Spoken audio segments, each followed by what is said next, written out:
Hello, and welcome back to the Canadians. I'm your host, Jared Michael. Here at the Canadians, we attempt to understand Canada's contrarians. We believe contrarians are sometimes the only people holding valuable information the rest of society desperately needs. My guest today is Trevor Herriot. Trevor is a Saskatchewan naturalist, conservationist, and award-winning author. He leads Pastures, Public Interest, a grasslands conservation organization dedicated to protecting Canada's remaining native prairie grasslands. Through both his conservation work and his writing, Trevor has spent decades exploring the relationship between people, place, and the natural world. We begin our conversation discussing grassland conservation, the historic role of bison, and the often overlooked partnership between cattle ranchers and conservationists in protecting these landscapes. Trevor also reflects on what makes the prairie landscape unique and how geography helps shape the people and communities that call it home. From there, our conversation moves into some of the larger themes found throughout Trevor's writings. We discuss spirituality, our relationship with nature, and whether modern society has become a little too confident in what it knows. We also explore the tension between certainty and uncertainty, the importance of leaving room for mystery, and whether strong local identities can coexist with larger political and cultural communities. Throughout our discussion, Trevor returns to the importance of place, attention, and our connection to the landscapes that shape us. I hope you enjoy my conversation with Trevor Herriot. Trevor Herriot, welcome to the Canadians. Thank you, Jared. I'm very happy to be here. All right. Yeah, I came upon you, I guess, a little. I think I randomly came across the Guardians of the Grasslands 12-minute documentary just, a little while ago. I wasn't looking for it. I'm not sure. I can't remember how I came across it, but I found the story fascinating. I grew up in Alberta and I know of the grasslands, but I'm in all admission here, I had no idea that it was something that we should be, considering that important, like the Amazon rainforest or the Great Barrier Reef. I didn't know it was something we need to be protecting. So that alone was just news to me. And then the partnership between the cattle ranchers and the conservationists in order to help preserve it was just a very counterintuitive story as well for me. So I started reaching out to people in the documentary to see if I could find someone to talk to, and eventually that led to you. And so I kind of thought I knew what I wanted to talk to you about on the show, and so I'm hoping we can talk about that. But honestly, after I booked you, I Googled you for the first time and discovered some of your writings as well. And so I was hoping maybe we could leave a little bit of time. I haven't had the opportunity, unfortunately, to read any of your books, but I kind of picked up on some of the themes you discuss and how it relates to the Grasslands project and the public pastures, public land. So are you comfortable if we spend a little time talking about that as well? Sure. No boundaries. We can talk about anything. Okay. All right. Well, then maybe just to get us going here for the listeners who maybe start this conversation with the same amount of ignorance I had with it, maybe we can just start with the basic question of what is the grasslands and why do we need to protect it? Okay. We in particular call these the temperate grasslands of the planet because it's not just here in North America, but there's some as well in Europe and Asia. I think particularly of the Mongolian grasslands are very similar. You look at them and sometimes you think that's a landscape in Saskatchewan. But it's this particular latitude of grasslands, and it goes, from in Saskatchewan or in Canada, it extends in the north from the Peace River Valley country in northwestern British Columbia all the way down into Texas and almost dips into Mexico. Wow. So it's a sort of the middle of the continent, right? It's the bison range. It's where the bison used to live. And of course they made the grassland in many, many ways. And it's all through that range, north to south.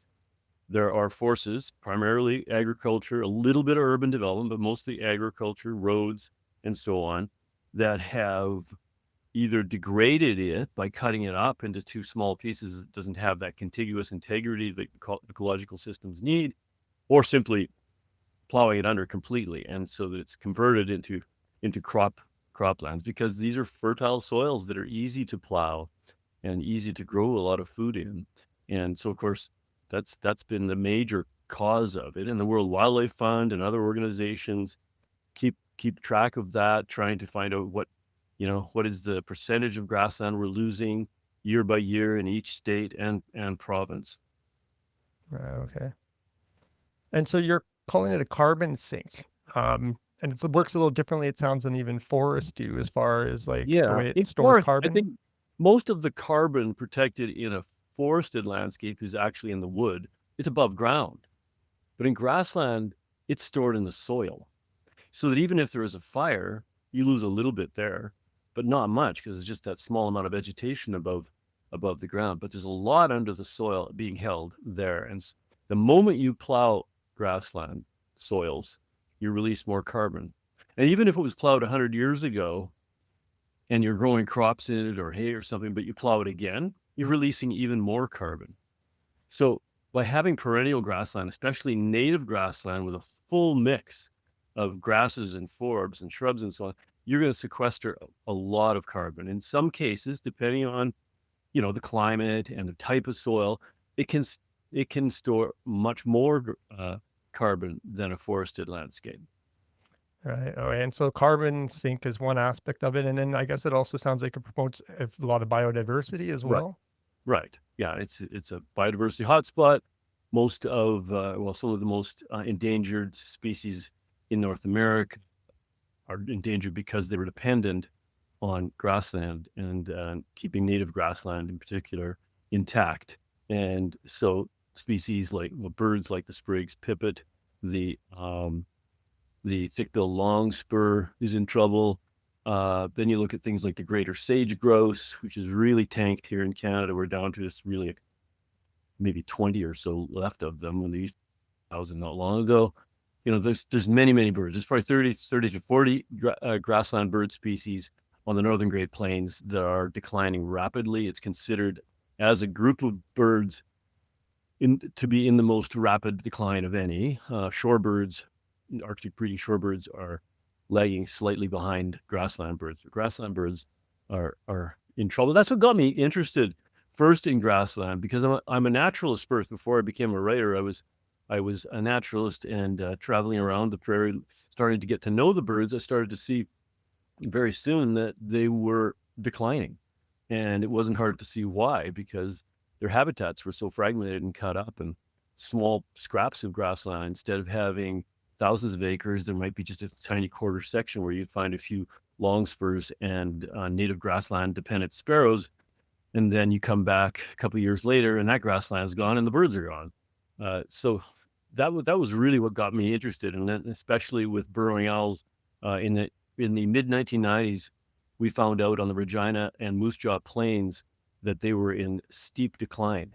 It was a bird that we'd all taken for granted. They were just right in the edge of the city here in Regina, near the airport and several other spots, and out near small towns nearby, ball diamonds and so on. You would find little colonies of burrowing owls. Those began to wink out one after another during the late 90s and into 2000s. And now I have to travel hundreds of kilometers to see a burrowing owl nest, and it won't be a big colony. It might be just one pair. So that was an alarm bell going off. And then the sage grouse crisis hit, and one after another, loggerhead, shrikes, birds in particular, because we spend a lot of time, we pay attention to birds. They're prominent, they're easy to see and identify. But of course, this is happening with insects as well. They're just not as charismatic creatures that don't grab as much attention, but they're declining as well. As soon as you look at any grassland dependent species, whether it's a insect or a bird or a mammal, you start to find that they are in decline. And so is that across the board? Like, I think, growing up in Alberta, I can remember even in the 80s, like going on road trips and your windshield would just be, the front of your car Mhm. was just covered Yeah. in insects in a way that just Yeah. isn't happening anymore. Or I No. can even remember seeing wild herds of antelope just galloping Sure. across the southern Alberta. I imagine that doesn't happen anymore either. Is There's that some concern about antelope or the pronghorn population, because it isn't actually, of course, an antelope. We're supposed to be calling them pronghorns now. okay? Anyway, the pronghorn herds come up and down because they're very migratory, and sometimes they'll just spend more time south of the border in the U.S., so it can look like their numbers are down. There are people studying them. I haven't heard recent results lately, but it's certainly a species of concern. The larger mammals, however, are a different question. Some of them have become much more adaptive. We've got prairie elk. The elk have always been a grassland species, and they kind of retreated to forested areas And now they've kind of returned for various complex reasons to what's happening in the boreal forests and the parkland forests. And we're seeing them more out on the prairie in bigger numbers. And it's become kind of an issue for farmers who are growing hay and are ticked off because they've got, a herd of 30 elk eating their hay in their hay yard. So the mammals are a little more tricky. We've got black bears returning to some parts of the Aspen Parkland prairie, and we've got moose all over the place. So I don't really use mammals as a measure, especially the large mammals. But if you look at smaller mammals, sometimes they are declining, like the Franklin's ground squirrel, long-tailed weasel, the badger in particular, because it's been persecuted ever since we've had generations of settlers out on the land. So some of those mammals are declining, but I'd say birds, insects, native plants, something like 20% of our native grassland plants are in trouble. So it's a whole complex of things and how they interrelate. But of course, the key to all of this is the buffalo. Right. Where are the buffalo? There are great efforts, thanks to First Nations people in this country and in the United States, to bring the buffalo back to as many places as they can. But I just think the grassland is longing for the return of the buffalo, because they were great land managers, as cattle producers have had to become now, and are in many cases, they are good land managers too, and are doing their best, in a sense, to manage the land sort of in the way that bison do. But it's hard to do that because the bison were roaming over, thousands of square kilometers every year seasonally. And they would go to an area and graze it down heavily, create a really short habitat that was good for certain species. And that would be an advantageous sort of a niche for a certain species of plants, birds and insects at the time. And then they would disappear, be gone, right? For who knows how many years before they came back. And as it recovered, then you create different ecological niches as it's growing back. And then every time they return, so there was a really patchy mosaic created by bison. The way they grazed, there was their wallows that they left, and these huge little divots in the land just by dust bathing and wallowing in the dirt. That created many habitats. Sometimes the water would fill it up if it rained. Then that would attract certain insects. So that's a microhabitat, right? The way they related to larger wetlands was different than cattle. And then just the effect of their dung was important to dung beetles, and then all the cascade of other species that then would eat the dung beetle larvae and the beetles, right? So all kinds of effects. Then there's their fur. When they shedded their fur, of course, has greater insulating capacity because they're tough creatures that can survive these cold winters, has great insulating capacity for nesting birds. They would put it in their nests. And people like Wes Olson, Canada's real bison expert, has shown that when you have bison on the land, the songbirds know it, and they quickly find the tufts of bison hide, and you'll see it in their nests, because they're mostly ground nesting birds. You can see it there, and it has terrific insulating capacities during cold, wet springs to help their nests survive. So and that's just a small list of what the bison did for the grassland. But the main thing was just their hoof impacts and the way they grazed, and the mosaic of habitats they created was tremendously important, because grassland species all have their own requirements for the amount of grass they like, the type of grass they want, that they find useful for raising their families or so on. So yeah, the loss of the bison is the major insult to the grassland. Oh, yeah, this is probably gonna be a real dumb question here, but every time I go back to Alberta to visit family, I go to Elk Island Park and we go see the bison there. Right. Is there any wild bison anywhere out there? Is this Oh, something like yeah. you speaking? Is this not an option? Like is there an effort to actually return bison, or is that just not possible in the Yeah. modern landscape to have bison roaming the land? I know it's a very good question. It's one that we need to all look at and realize there are a couple of small herds. There was the bison belong reintroduction in Banff National Park. And in a sense, those bison are now living wild.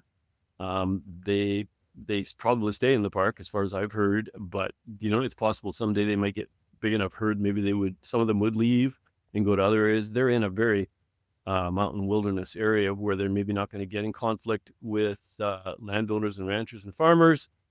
But the interesting herd that is wild is at Prince Albert National Park. There's a beautiful aspen parkland fescue prairie at the south corner of that park near the Sturgeon River. This is in Saskatchewan. This is Saskatchewan's great boreal forest park. But at the south end, as I say, there's this aspen parkland piece because it's kind of a transitional zone between the aspen parkland and the boreal forest. And the bison that have lived there in the park started to leave the park a few years ago, a couple of decades ago. And some really good landowners there and conservationists got together and tried to figure out a way to work with that small herd of bison. It was maybe 50, 60, 70 bison, and work with First Nations to see if could be a way to protect them and without them damaging fences, without them eating too much of the crops or hay of private landowners next to the park. And they've continued to work on that. It isn't perfect. It isn't easy. They've had some struggles recently. I think the herd is down in numbers is what I've heard most recently, but it's a really interesting little experiment to see what is possible when bison are wild. Then, of course, you've got the wood bison up at Wood Bison National Park in northern Alberta on the edge of the Northwest Territories. They're wild and free, but of course it's a great boreal wilderness up there. Less contention with private landowners trying to do agriculture. It's at the edges of Yellowstone National Park. Every year there's conflict with landowners when the bison get out of the park there. That will eventually, I think, come to some places in Canada as we see more and more bison introductions as bison get out of their places. But human beings are capable of working these things out, of finding elegant solutions to these issues, of compensating landowners if they do have some wildlife damage. We do it with grizzlies, we do it with wolves, we do it with elk here in Saskatchewan. There's insurance programs and there's compensation. These things can all, be put in place to help us work out solutions so that we can have bison back, at least in some areas.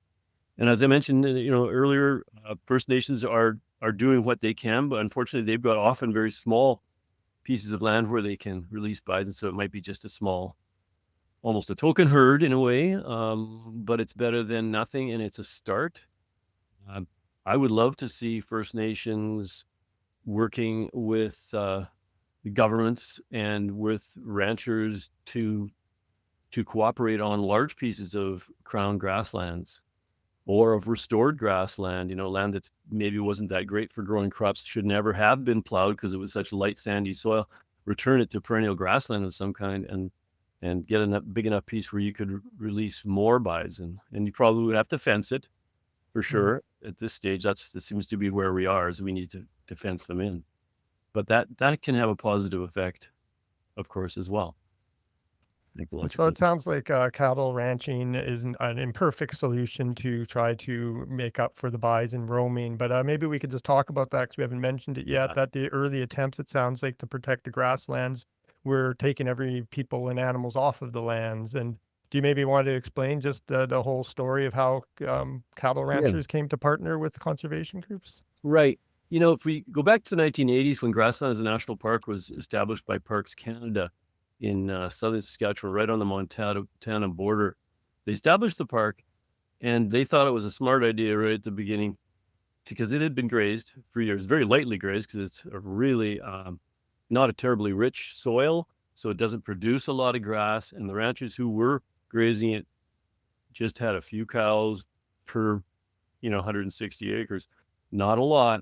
But anyway, Parks Canada came in, and of course it was always their policy to take out livestock whenever they established a park. So they just, okay, well, we got to take out the livestock. But right away, within a few years, you could see the grassland beginning to degrade. So what happens when you stop grazing grassland? Immediately, the grass just grows. There's no ungulate coming really in big enough number to take it down. You might have a few grasshoppers and gophers eating it, but that's about it.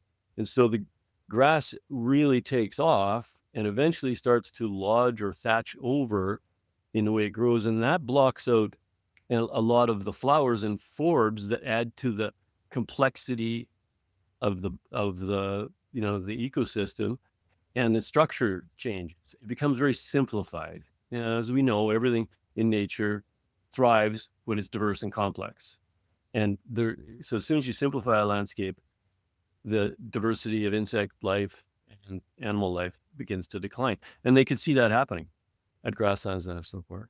And so they looked across the border, just the east of one part of the park, and could see a local rancher there who had way more bird life on his land. And these, from a ranching family that have been there for generations. This is Miles Anderson, who becomes kind of a poster boy for producing really good grazing results and being a rancher who really gets it. Anyway, so they looked at his land and they said, well, he's got more sage grouse on his land, and the plant diversity seems way better. So they decided, well, why don't we at least let some of Miles's cattle into the park, right? So they did that in part of the park to see if that would encourage sage grouse. But then they realized, well, we could use bison, right? So they reintroduced bison eventually, and they got Wes Olson, who is, like I mentioned earlier, really Canada's foremost expert in bison and bison introduction. All the bison reintroductions that have happened at Banff and most of the First Nations that have introduced bison, both in Canada and the United States, have involved Wes. And he doesn't live far from Elk Island National Park, actually. And so Wes and Parks Canada reintroduced bison, and then they've also used some cattle grazing in the park now, and that's beginning to restore and help those areas. Meanwhile, ranchers have always known this. And so when the park was established, the ranchers were just around the area, just shaking their heads in disgust and thinking, what the heck are they doing? They're not going to allow any grazing. They knew that the ecosystem would suffer. These are the ranchers in South, especially, I'm referring particularly to a subset of ranchers here, the guys who work on the big pieces of native grassland that remain in Canada, which are in southwestern Saskatchewan and southeastern Alberta.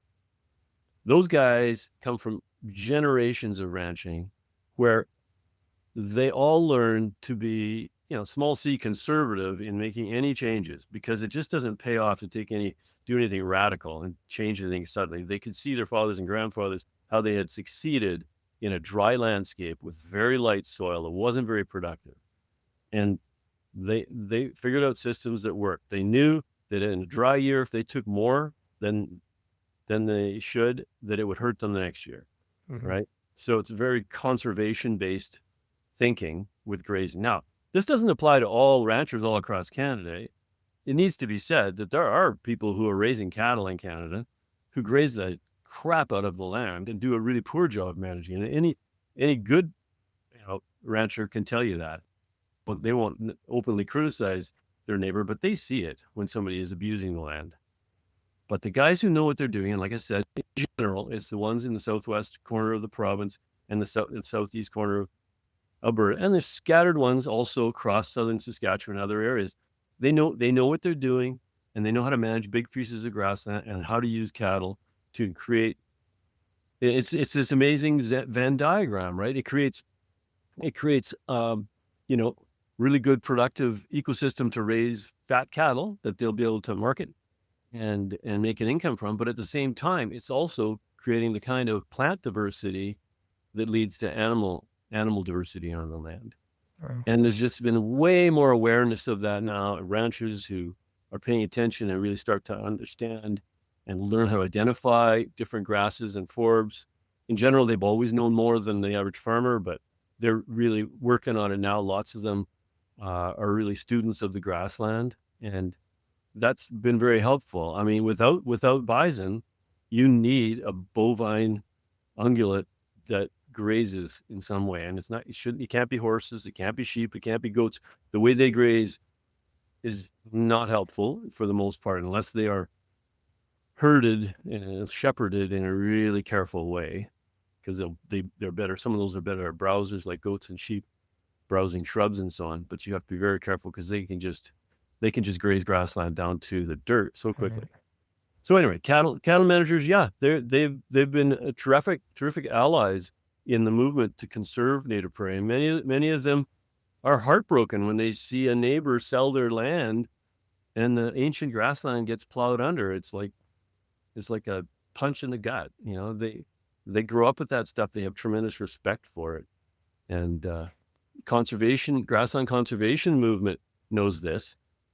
The trouble is the wider environmental movement, not so much. They're still catching up. This is what we've been working on, is trying to not just wake up the wider public, but to get environmentally, aware people to understand that blaming cattle for all of our environmental issues, especially climate change, is not as simple as they think. You can't just say that because bison or animals or livestock fart and burp a lot, causing greenhouse gas emissions, that they should be removed from the land.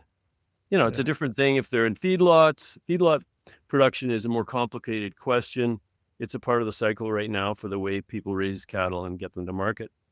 I wish we didn't need feedlots, but if you just try to raise animals on grass only, then they have to live longer, so they're probably going to be burping and farting even more.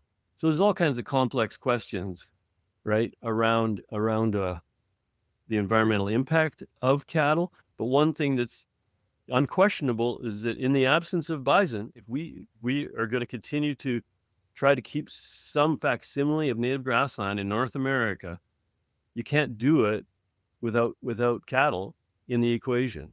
That's a question I wanted to ask you. Is that true then? Like, so if you find like any patch of grassland you want to preserve, you have to have something, you're either putting buffalo or cattle on it? Yeah. Yeah. Right? That's how you're conserving it. We have lots of friends out in the country where we own 160 acres of aspen parkland prairie. And I should describe aspen parkland. So you've got little wooded copses. It's kind of a sort of a savanna landscape where you have a little bit of woodland and a lot of grassland in between the patches, right? Now, ours happens to be in a little valley with coulees, beaver ponds and creeks, and a little lake. But on our quarter section, there's 80 to 100 acres of grassland on it that we will graze every year. And if we don't, it just degrades. And just north of us, a neighboring piece of land hasn't been grazed in decades, and you can see the results. So it's immediately apparent. So we often talk about this, well, okay, how are we going to work? We're not cattle producers. We have to work with neighbors who have cattle, invite them to come on and give them a decent price for grazing so that they can do it economically. And right. So I know you spend a lot of time too in talking about public land versus private land. And so and the challenges of preserving grasslands when it's in private ownership. And so if things are in public ownership, are you seeing that it just like that's what they would do? They would just partner with cattle ranchers or bison, have them come on to park lands or public lands, and that's a better solution than hoping. For example, our provincial parks that have grassland, there's only a couple of them, Sask Landing, Buffalo Pound Provincial Park, and a couple more. They do have grazing on them because they know that's important, and it's an economic benefit. Crown grasslands, if it's crown land that happens to have grassland on it, yes, it's always leased out to somebody who is a cattle producer, almost always. And then we've got former community pastures, both the former federal ones and the former provincial ones, which add up to around 3 million acres of grassland in Saskatchewan, almost 3 million. And those are all now being managed privately, leased out, but they're still crown land, leased out to small groups of shareholders, local guys who have a few cattle. Often they're what we call mixed farmers, because they have crops that they're busy with in the summer, and they need somewhere to put their cattle for summer camp, and they're out there grazing the former community pastures. And those pastures, by and large, are managed pretty well between what the Ministry of Agriculture sets for grazing limits and what they call the animal unit months of grazing, and their own economic needs. So the management system more or less is working. There's not really the kind of species at risk management and biodiversity stuff that used to happen under the federal community pasture system, which was the PFRA, the Prairie Farm Rehabilitation Administration System, that was devolved in between 2012 and 2015. Before that, for 75 years, the PFRA system was the gold standard of public lands being managed for a mix of private interest in livestock production and ecological values, water management, biodiversity and species at risk. They actually had species at risk scientists who worked with the pasture managers, all of whom were federal cowboys who had a pension, but they could also put a saddle on a horse any day they wanted. And that system worked beautifully. Unfortunately, it was shut down by the Stephen Harper government, and nobody has returned it since. I've heard you talk about, in your over your career that there was like a moment where you felt there was a lot of hope and things seemed possible. But I've heard you kind of lament, and I have a conservationist friend who speaks the same way too. That it's really hard. It's almost like talking to my social worker friend. That there's a lot of it's hard being a conservationist today. And I've heard you speak of that. A lot of conservationists feel like at this point they're just documenting a decline, and they're like, do you still see like there seems to be such heavy incentives to plow the land and just plant canola? Do you still see ways that policy solutions or a will even to have a solution to possibly push back against some of those things? Well, it would be dishonest to say there's been any kind of a breakthrough in that. All we can say that is a little glimmer of hope is that there's way more awareness today than there was back in 2012 or 2000 or 1990 when nobody thought about grassland. People who lived right around, people who live on the prairie didn't even know what native prairie was or is.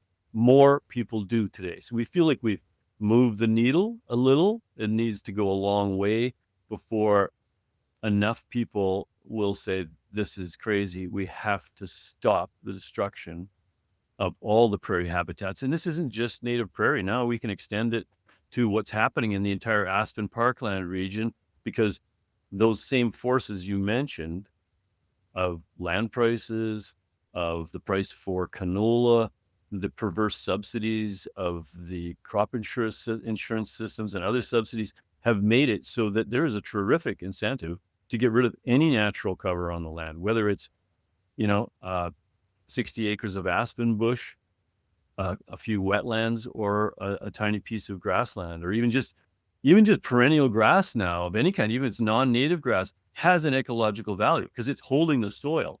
It percolates water into the soil. It keeps some of the carbon in the ground. And it does provide habitat for a small set of species, not the real native grassland dependent ones, but some species.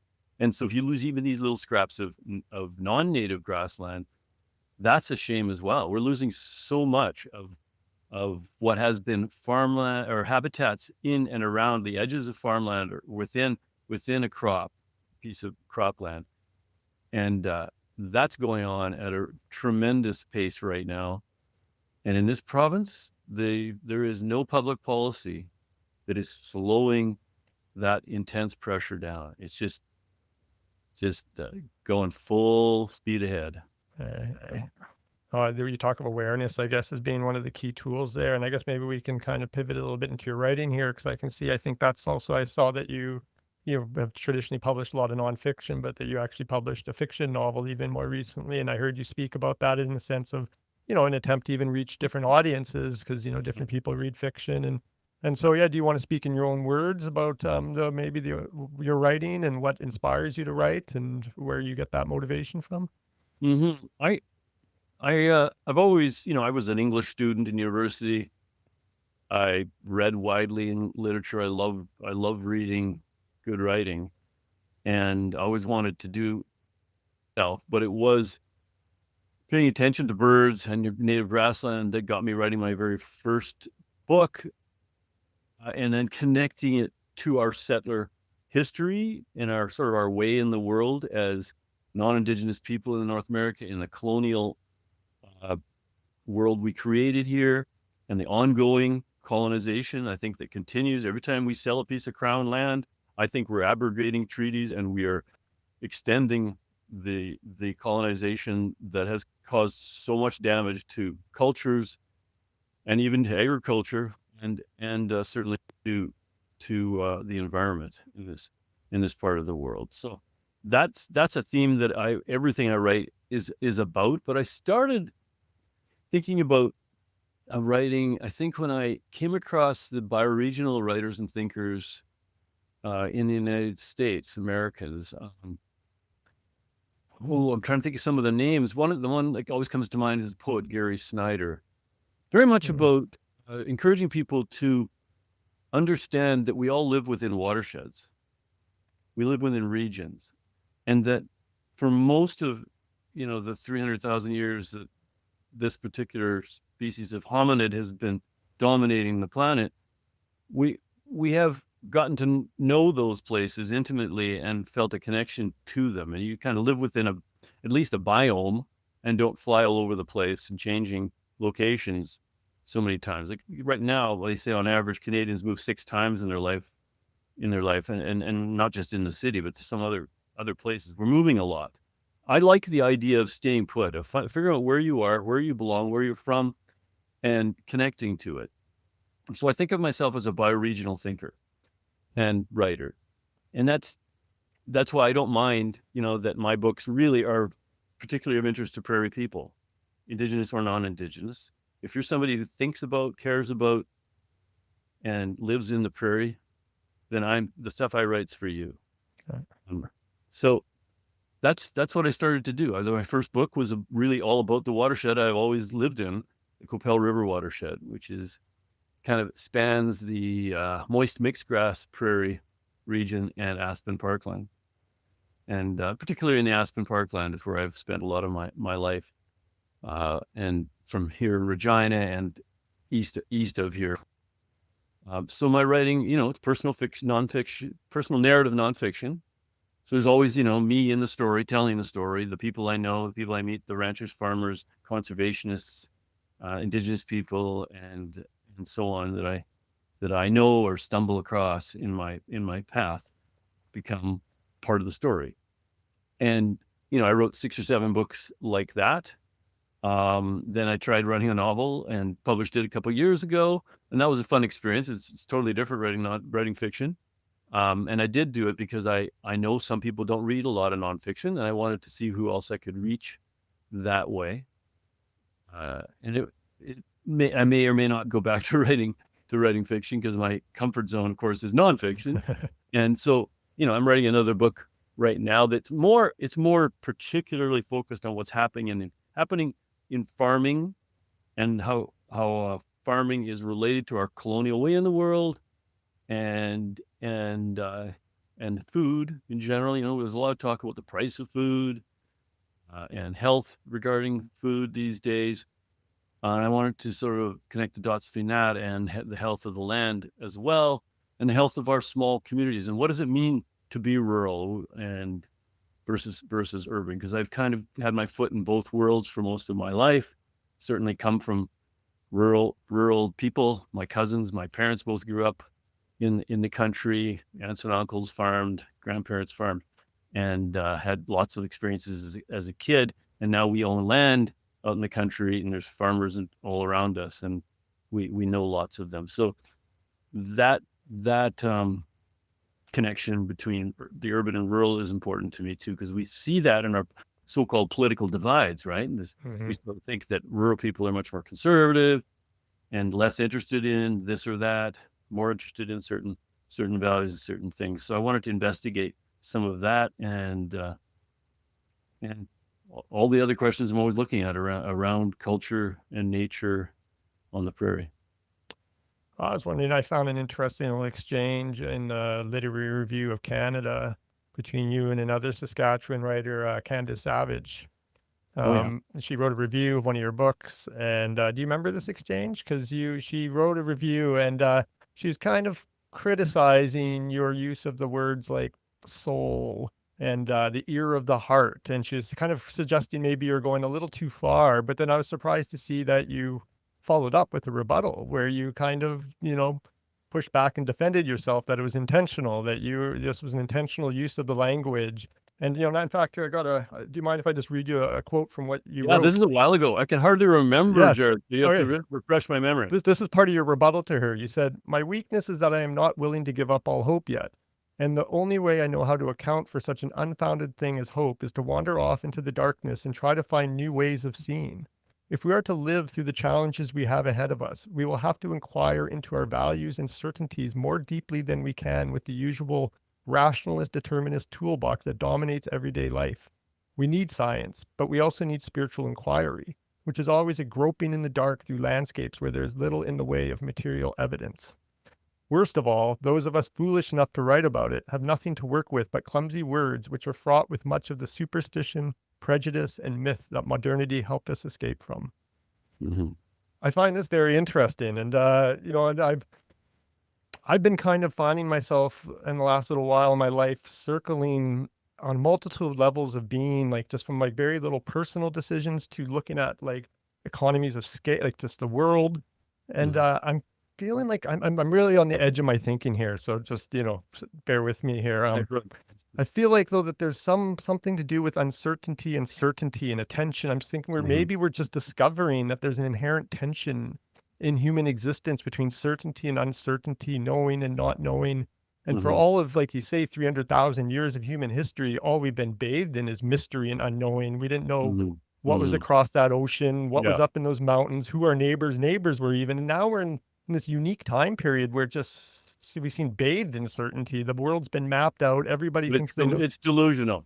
It is a delusion. I feel like there's some sort of, and is that it's like that maybe that human beings in order, and I also feel like there's a lot of perfect storms happening here, like the amount of how much the population has gone up to like billions of Yeah. people, and so Mhm. governments now are like using these systems to manage people, and everybody's kind of moving through systems, and systems require certainty and no risk, and I'm feeling like maybe we're just starting to feel this. I discover that human beings need encounters with the unknown in order to feel human, like to Yeah. feel alive. And so I'm getting, what are you pushing at with that? Why are you saying this is the word soul? Like, what are you suggesting with that language?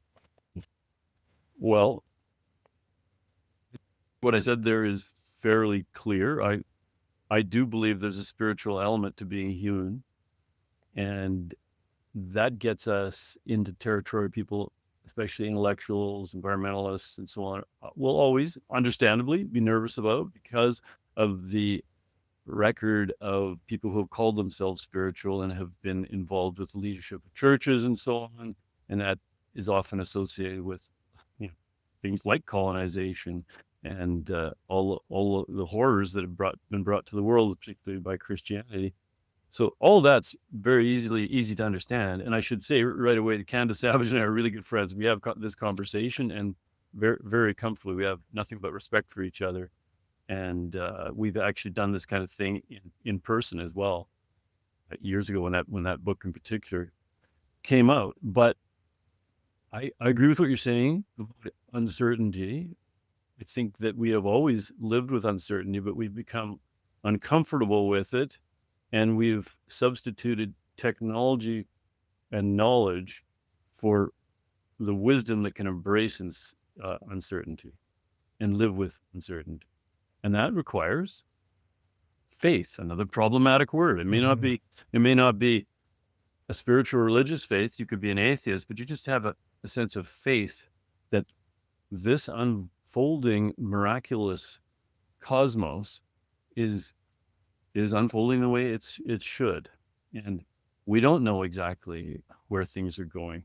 I think science gets near the cliff edge of hubris when it starts to talk about, the human knowledge. We now know 90 some percent of the way the universe works. I don't think so. I don't think we're anywhere near that. I think there's a lot we still don't know. And I don't want to live in a world where we think we know everything. And it's some of the dangerous, ugly things we see in the world are from people who think they're absolutely sure that they are right, and that their way of doing or being is absolutely right, and every other way of doing or being is wrong. That leads to I think levels of fascism ultimately. So yeah, I embrace uncertainty every day. That's a part of my spiritual practice as a writer and a naturalist. And when I go out to walk in the park or out on our land and I'm looking for birds, I'm hoping to be surprised or discover something I've never encountered before, and to see something that I don't understand. It's when I start to think I understand things that I probably get myself in trouble. When I'm writing, I have to always be careful to not be so sure about, what is the problem here? What's causing this? What's causing that? A lot of our conversation today, I've had to make some fairly declarative statements. But these are all really complicated things we're talking about, Jared. Mhm. You know, uh, what will happen in the future with that Venn diagram between ranchers and healthy prairie ecosystems? It's anybody's guess. And I'm not certain that we're going to see the decline continue at the same angle. Scientists, we all love graphs. It's always very illustrative to look at a graph. And if you take most graphs with grassland species, it looks like they're going to be hit zero sometime in the next, 30 or 40 years. I try to not be certain that will happen. That is going to happen. That something completely surprising and that I don't understand now is going to happen and could happen, can change things up. And who knows, maybe climate change is a part of that, will be a vector in that. Maybe some kind of social movement or social change will be something that changes these things. But it's always a mistake, I think, to try to conclusively predict or extrapolate tomorrow from what's happening today. Yeah, history is just full of these examples. Yeah, I try to not do that, and to not make predictions and get absorbed in very doom oriented understandings of what could come in the future, and just keep my chin up and keep working with good people on all of these issues, because there are lots of good people out there who get out of bed every day because they're concerned about what's happening to some species of insect or a bird or their little patch of prairie, or that children are not getting enough time outside, or that ranchers need to be supported for what they do, or the First Nations people need more opportunity to get out to the tree lands to experience native prairie, collect medicines, have a sweat lodge, hunt, because they're being excluded and kept off of a lot of land. We've got a very privatized part of the world here. There's not a lot of public land left. So yeah, those people are doing good things every day, and I don't think they're people with a lot of certainty. They're just people with a lot of hope and goodwill. One the pressures I often feel like, we've watched languages kind of go from being so diverse to narrowing down, and, the amount of diverse communities being narrowed down to smaller and bigger countries, companies buying it. It just seems to be this trend. Would you be comfortable with things breaking into smaller pieces? Like, would you be comfortable if That's an intriguing question, because as a bioregionalist, I sort of think we do need a kind of an overlay. I believe that it's a mistake to break up things where you try to federate or join things. Like, I think it was a stupid thing for England to sign Brexit and to get out of the European Union. I think that was really dumb, and I think they're understanding that now. But at the same time, why can't it be both? It could be you are part of great unions, but we need, I think, as well, more local autonomy and more local organizing of interest. I see this in Saskatchewan as something I'm trying to embrace or write about or ask questions about in this new book.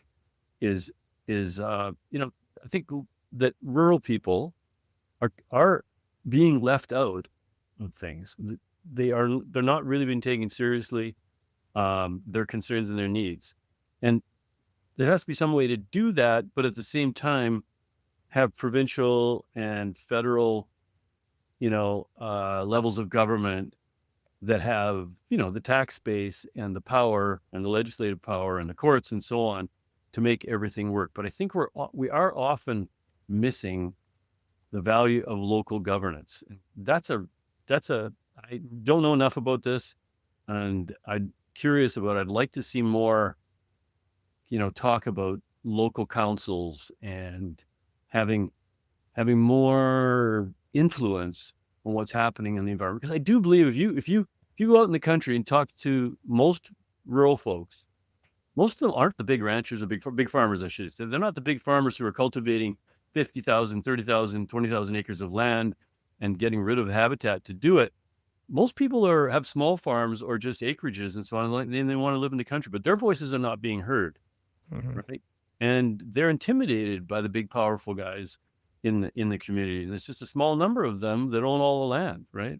That's the situation we're in now. We've got these great land barons on the Canadian plains who own huge acreages, and they have a lot of political power locally on the rural municipalities and so on. And everybody else just kind of shrugs their shoulders and says, well, that's the way it is. This is the powerful people. They run things.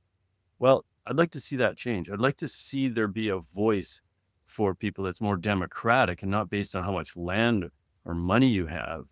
And because I think folks are tired of seeing their landscapes degraded by this industrialization of agriculture that has gotten so big, where you've got, guys that will harvest fields that go on for miles. It used to be the biggest field would be a quarter section or two, but there's just these vast fields and there is no habitat between them.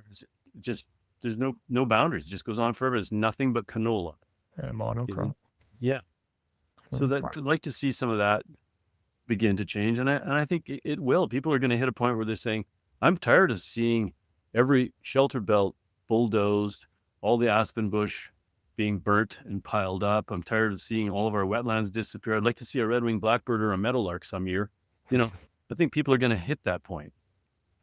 I can see even this all sounds great. And I hope what you're saying comes true too, because it's just, I think we've all known for a long time that it just makes logical sense that, people close to areas should have say about those areas and have, but even I can see just when you're talking about that, I can see even on a deeper level, just your writings and how you said earlier that people on the prairies connect with your writings and how much geography shapes community and shapes, and so you can also see that it also would create a better sense of belonging and, in a deeper sense of rootedness in our culture and not being so free floating and feelings like you belong anymore. And, I can see how even on a deeper level, it could really help reform that community sense, that sense of community and culture. And and to take pride in something more than just the curling rink or the hockey team. That there are things about being a prairie person that have to do with the land and your connection to it. And it's not just the land because it produces canola. It's the land because it also sometimes will have some pronghorns or, there's going to be hawks nesting and ducks and life. That's we've always been, as human beings, connected to the more than human world around us.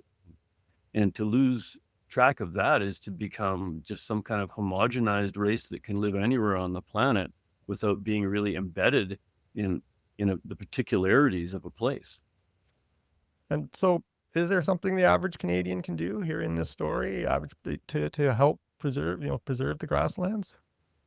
Well, if you are a prairie person, I always say, yes, get out to outside, try to find somebody who can teach you about local grassland place and experience it firsthand and understand what it is and how it functions differently than a hayfield or a crop of wheat or canola, and then understand, how the grazing economy and ranchers fit into that, and cattle production is connected to that. And then just start to look at the landscape around you in general and how to ask yourself, what do I want for my children and grandchildren? Do I want to have creeks and lakes that are at least reasonably swimmable and not polluted? Do I want to have a diverse, beautiful landscape that's got, some life to it and not just crops that are harvested every fall? What is it I want for where I live and where my children are going to live? Or am I somebody who's just going to live in a place, make a living, and then get out somewhere that's more beautiful, move to the West Coast or something? There's a certain trend of that amongst prairie people too that I think is pernicious. So, what kind of person do you want to be? And what do you want for your family in the future? Well, as we wrap up here and get close to the hour mark, maybe do you have places you can point people to for as far as either grassland advocacy or your own writings as well? Okay, you don't mean like places on the grassland, but No, actual places, digital places, I guess. Yeah, sure.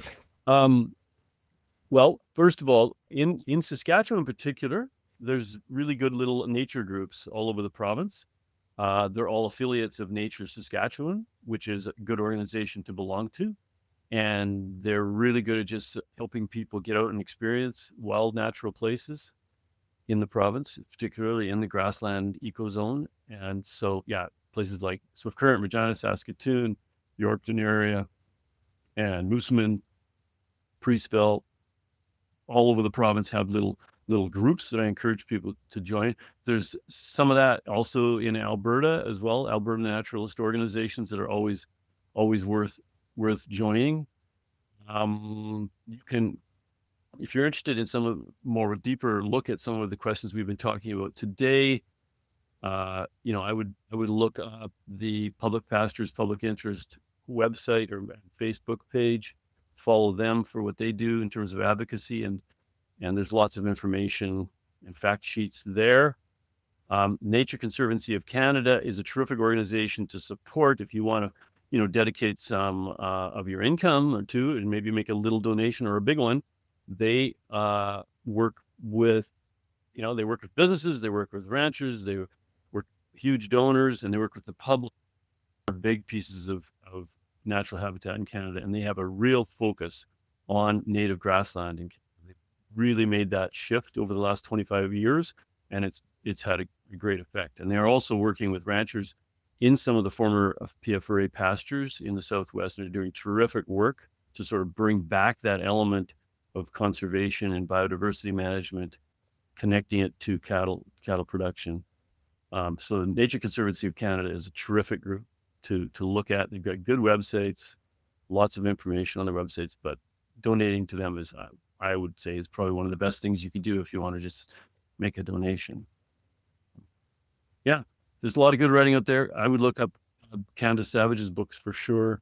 Her book, which is called Prairie, A Natural History, A Natural History, is a really good primer on the entire Great Plains, north to south. Beautiful book with lots of terrific photography and illustrations, and easy to find libraries and to buy your own copy. There's a lot of great writing out there on prairie these days, and I would also encourage people to consider our whole colonial history and read some of the First Nations writers who are out there, and Métis and Indigenous and First Nations writers. There's so many of them coming along, writing terrific books. And there's a book by Tara Giroux, just came out this year, as a novel called Wild People Quiet, that gives you a look at what happened with Métis people here on the plains and the effect of colonization, which is not over, it's still here in the 20th century. So books like that, so many good Indigenous writers out there.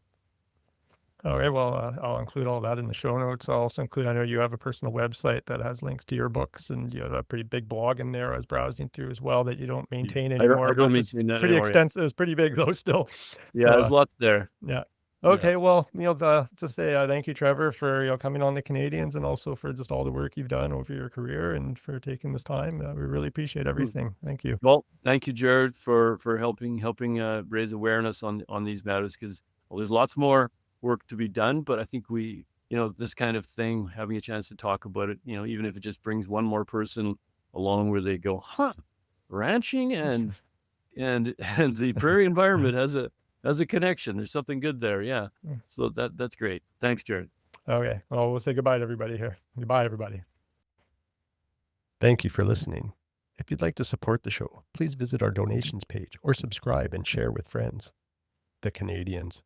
Working class roots, a free speech lens, Canadian contrarians.